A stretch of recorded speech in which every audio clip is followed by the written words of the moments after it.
Welcome back again. Good morning. This is the fifth series of lecture where we see the procedure for designing a spur gear of type 2 problems where diameters or center distance is given. So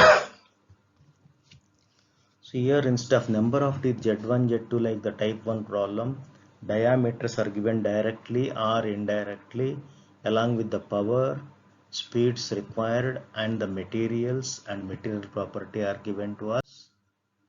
As usual, I equal to velocity ratio is N1 by N2 equal to D2 by D1, but center distance A is D1 plus D2 by 2 and I ratio is d2 by d1, so we get d2 as I into d1. If we substitute and simplify, we are going to get an equation d1 equal to 2a by I plus 1 and d2 is I d1.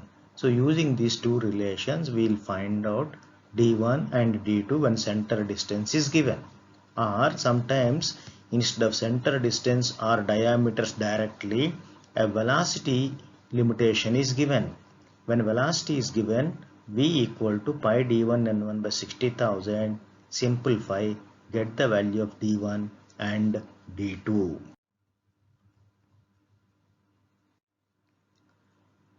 As usual, four steps are there in gear design: identifying the weaker member, then design based on strength, then dimensions, then finally check for dynamic and wear loads. As we have seen in type 1 problems, steps remain same. If the material is same for both gears, the pinion is always weaker and we should base our design on weaker member called pinion. But if the material is different, then we have to see the capacity of the pinion and gear and decide based on the capacity. In the type 1 problems, Z1, Z2 are given. We could easily find out Y1, Y2 and decide sigma 0 into y for pinion and gear and decide the weaker member. In type 2 problems, since Z1, Z2 are not given to us, D1, D2 are given. To get out of this first step, we should temporarily assume Z1 equal to, tentatively take it as 20 teeth only to decide the weaker member, not for any design purpose, only to decide the weaker member. We temporarily take Z1 equal to 20 teeth and forget afterwards. Then we will find out Z2 based on the Z1 assumed. Then depending on the pressure angle, we have three equations of Y as we have already seen in page number 23-28, 115, 116 and 117 equations. We select the equation depending on the pressure angle. Find out y1 and y2 by substituting temporary z1 and temporary z2. After that, put this table for capacity: sigma 01 y1, sigma 02 y2, and based on the value of sigma 01 y1, sigma 02 y2, whichever is small is designated as weaker member, and we should base our design on the weaker member. We should remember one thing, that these y values are not correct values, and hence we should not use these y values for further design purpose. This is only for decision making of which member is weak.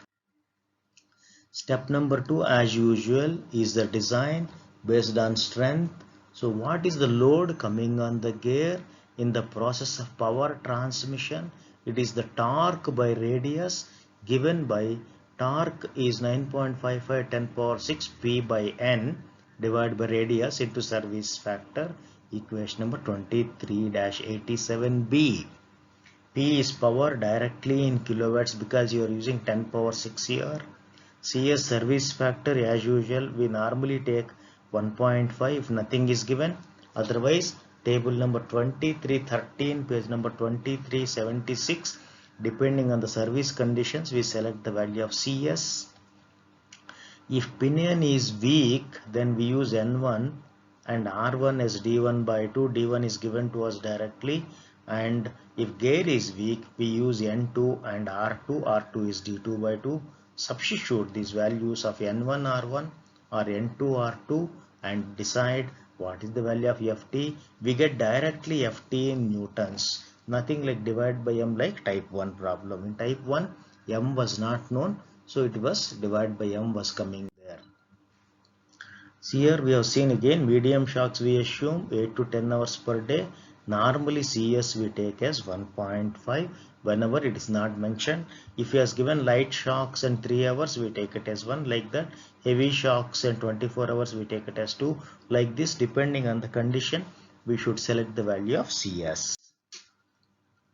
Part B, as usual, Lewis equation for tangential tooth load is the capacity of the gear material. This is stress into area given by Lewis, equation number 2393. Sigma 0 will be either sigma 01 if pinion is weak, sigma 02 is for gear design. This decision already done in the step number 1. B we always take as 10 into M from the equation 23, 132. Then Lewis equation for form factor, Lewis form factor. Y values we calculated earlier was based on assumption, should not be used for design like type 1 problem. In type 2 problems, we convert this Z into D by M. D is MZ. D equal to MZ, Z equal to D by M. Then we substitute Z value in terms of M. Then we get Y in terms of some equation. Then pitch is always pi into M. Here velocity is known because diameters are known, unlike the type 1 problem where y1 y2 are known, velocity was not known. Here velocity is known, y1 y2 are unknown for us. So we find out the velocity pi d1 n1 by 60,000 or pi d2 n2 by 60,000 and select the equation of kV from page number 23, 29. Calculate kV. These are the equations depending on the velocities up to 7.5. This equation 7.5 to 12.5, second equation, more than 12.5 to 20, third equation, more than 20, the fourth equation of velocity factor, which is available in page number 23, 29. Then substitute all this, we are going to get an equation called some constant into m square minus m cube, like this we get. Then equate this, equate the 1 and 2 for strength. 1 is the load coming on the gear, 2 is the capacity of the gear. Equate these two, we get an equation like m square minus m cube equal to constant. Using the equation mode, we can solve for the value of m. Take smaller positive value. There will be 3 values because it is a third degree equation. Generally we get 2 positive and 1 negative value. Use the smaller positive value of the m and select a standard. Suppose m is coming as 3.2. 3.2 is not available here. Next higher standard value is 4. Like that, if it is 6.8, then we should go for 8 mm. Like that, first choice we have to select the standard module after simplifying the equation. Then dimensions, instead of d1 d2 calculated in the type 1 problems, here d1 d2 are given. We will try to find out the number of teeth on pinion and gear Z1 and Z2. Z1 is d1 by m and Z2 is I into Z1. I is the speed ratio. Then if required, sometimes we have to round off. Suppose d1 is 100 mm, module is 3. 100 mm module is 3, the number of teeth comes to 33.33, which is not possible. Number of teeth cannot be fraction. In such cases, we round off the number of teeth to a convenient integer, maybe 33 or maybe 34, and calculate actual d1 d2 values using that number of teeth and module. Then phase width, always we assume is 10 times the module. What is the value? Pitch is pi into m, simplify. Center distance d1 plus d2 by 2, simplify. Then addendum and dedendum, they depend on the pressure angle, 14.5 degrees, 20 degree full depth, 20 degree stub. This is given in table 23-1, page number 2361. For 14.5 degrees, we select one set of values. For 20 degrees, another set. 20 degree stub, another set. Calculate HA and HF. Then addendum diameters, dedendum diameters, we calculate after knowing the addendum and dedendum. Then check part is same as type 1, type 2, both are same. First is check for dynamic and wear loads. In this we first calculate dynamic load, which is nothing but tangential load plus instantaneous load. It is given by equation, Buckingham equation 23-155. FT is already simplified in the previous steps. C, dynamic load factor depends on the material combination and error in action. First we will select the error in action from a figure 2335, page number 2335. Depending on velocity on x-axis, select the error value from y-axis in millimeters.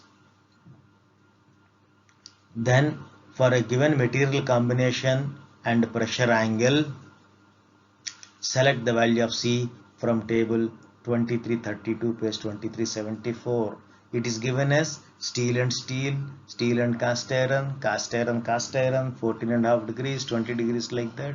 So we have to see, and C is not directly available. Sometimes we may have to interpolate because the value may not be available in the table. Take the available value, then interpolate for the value of C. Part B is wear resistance, always given by D1 BQK. It is always D1 only. Pinion is always weaker compared to gear because of the size here. It wears out faster.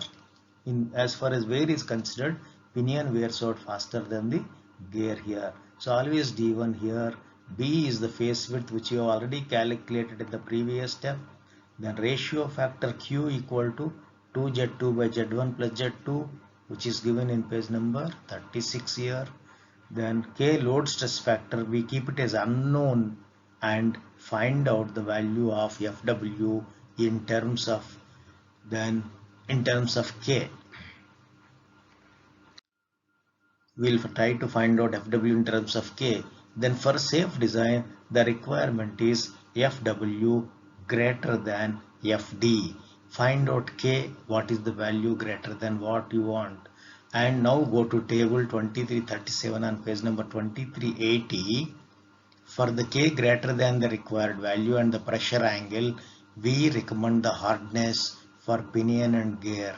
There is a value of K given for 14.5 degrees and 20 degrees. Depending on the pressure angle, select that particular line, take the nearest higher value than the calculated K, then read the values of hardness on the left side extreme, first and the second left extreme columns, first and second columns, recommended hardness for pinion and gear. Then the beam strength again remains same like the type 1 problem. This is called endurance strength. Endurance strength should be always greater than the dynamic load. Endurance strength is given by sigma BYM. Sigma is 414, Y is the Lewis form factor, small y into pi. B is the width of the gear, face width, M is the module, and this is the recommendation for safe design. For shock loads, the ratio of FF by FD should be greater than or equal to 1.5. Pulsating loads 1.35. Steady loads minimum 1.25 is minimum required for safe design from the endurance point of view. This is given in table 2334, page 2376. Thank you.